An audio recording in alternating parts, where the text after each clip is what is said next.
पहले नीट की छात्रा की मौत।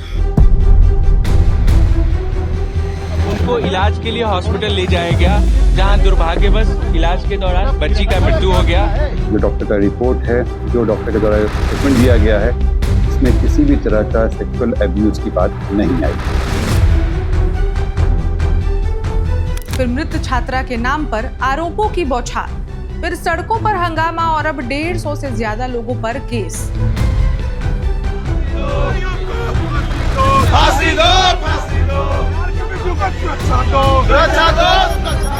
हर मोड़ पर कहानी बदलती जा रही है, हर खुलासे के साथ सवाल बढ़ते जा रहे हैं। आखिर पटना में ये हो क्या रहा है? क्या ये सिर्फ एक संदिग्ध मौत है या फिर किसी साजिश की परतें धीरे धीरे खुल रही हैं? लेकिन बार बार गूगल सर्च की बात कही जा रही है। आखिर क्या है उस गूगल सर्च में कि 150 लोगों पर एफआईआर हुआ है और अब तक इस केस में क्या क्या हुआ है? जानते हैं आज की इस खबर में। नमस्कार, मेरा नाम है रिचा और आप देख रहे हैं वन इंडिया हिंदी। जहानाबाद की बच्ची पटना आई थी डॉक्टर बनने का सपना लेकर, लेकिन आज उसी बच्ची का शव उसके घर वाले कारगिल चौक पर रखकर प्रदर्शन कर रहे हैं।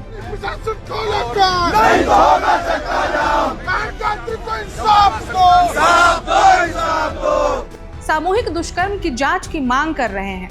पुलिस, प्रशासन, अस्पताल, हॉस्टल मालिक सब पर मिली भगत के इल्जाम लगा रहे हैं और पुलिस उन्हीं लोगों पर एफआईआर दर्ज कर रही है। पटना में नीट की तैयारी कर रही छात्रा की मौत के मामले में पुलिस जांच तेज तो हो गई है। कारगिल चौक पर शव रखकर हंगामा करने के मामले में 6 नामजद और 150 अज्ञात लोगों के खिलाफ केस दर्ज किया गया है। पुलिस सीसीटीवी फुटेज के जरिए प्रदर्शन में शामिल लोगों की पहचान कर रही है। आपको सुनने में ये अजीब लग सकता है, लेकिन सच यही है, जो पीड़ित हैं एक्शन उन पर ही हो रहा है। पर पुलिस बार बार छात्रा के मोबाइल की गूगल सर्च हिस्ट्री की बात कर रही है। पुलिस जो तथ्य दे रही है उसने सबको चौंका दिया है। अब तक के जांच में सेक्सुअल असॉल्ट कंफर्म नहीं हुआ है। हम लोग पोस्टमार्टम रिपोर्ट का वेट कर रहे हैं। बच्ची का जो यूरिन रिपोर्ट आया था उसमें नींद की दवा का ओवरडोज होना पाया गया था। बच्ची की सर्च हिस्ट्री में भी 24 तारीख को और 5 तारीख को बच्ची नींद की दवा का क्या असर होता है और चीज का सर्च पाया गया है। देखिए, बहुत सारी बिंदु हैं जांच के लिए। पुलिस हर एंगल से कांड का जांच कर रही है। बच्ची किसी दबाव में थी, बच्ची के कंधे पे चोट के निशान है, कुछ स्क्रैचेस के मार्क्स है बच्ची के बॉडी के ऊपर, वो भी जांच का विषय है।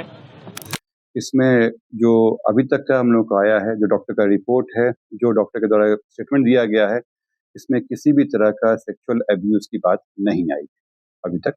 पोस्टमार्टम रिपोर्ट अभी नहीं मिला है। पोस्टमार्टम रिपोर्ट आने के बाद इस चीज पे पूर्ण विराम लगेगा। परंतु जो अभी तक का प्राइमा फेसी है, डॉक्टर का रिपोर्ट, डॉक्टर के जो जांच कराए गए हैं, जो डॉक्टर का प्रिस्क्रिप्शन वगैरह है, विभिन्न डॉक्टरों के यहाँ पे जांच हुआ है, कहीं पे भी इस तरह की बात नहीं आई। इसमें उनका जो लड़का है, उनका जो फोन हम लोग को मिला था, फोन में बताया कि हम लोगों ने सर्च हिस्ट्री देखा, तो सर्च हिस्ट्री से ये दिखता है कि वो कुछ दिन पहले से सर्च कर रही थी कि नींद की दवाई से सुसाइड से संबंधित वो सर्च कर रही थी। उसमें साइनाइड वगैरह का भी इसमें ज़्यादा सर्च किया गया था। इसके अतिरिक्त जब उनका इलाज चल रहा था तो उनके यूरिन टेस्ट भी कराया गया था। यूरिन टेस्ट में भी नींद की दवा का होने की पुष्टि हुई है। इसके अतिरिक्त जो अन्य मामले हैं, जैसे वहाँ पे हम लोग सीसीटीवी फुटेज था, वो सब का भी अवलोकन किए हैं। तो अभी तक में इस पूरे घटनाक्रम में अभी तक जो आरोप लगाया जा रहा था कि सेक्सुअल असॉल्ट का, उसकी कोई पुष्टि नहीं हुई है। लेकिन पोस्टमार्टम रिपोर्ट आने के बाद ही इसमें क्लैरिटी आ पाएगी। पुलिस के मुताबिक युवती के मोबाइल में गूगल सर्च में उसकी हिस्ट्री में खुद से खुद को खत्म करने की और नींद की दवा के संबंध में सर्च किया गया है।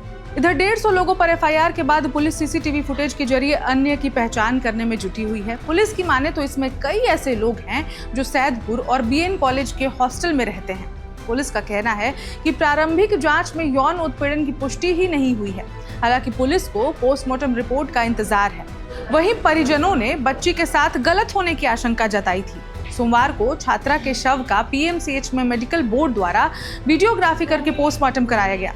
पुलिस हर एक बिंदु पर जांच कर रही है। पोस्टमार्टम रिपोर्ट का फिलहाल इंतजार है, लेकिन ये कहानी एक गुत्थी बनती जा रही है जो सुलझने के बजाय और ज्यादा उलझती जा रही है। देखते हैं कि रिपोर्ट में क्या आता है। क्या परिजन उससे संतुष्ट होते हैं? क्या न्याय मिलता है? ये सबसे जरूरी सवाल है। इस खबर में इतना ही। अपडेट्स पर हमारी नजर बनी हुई है।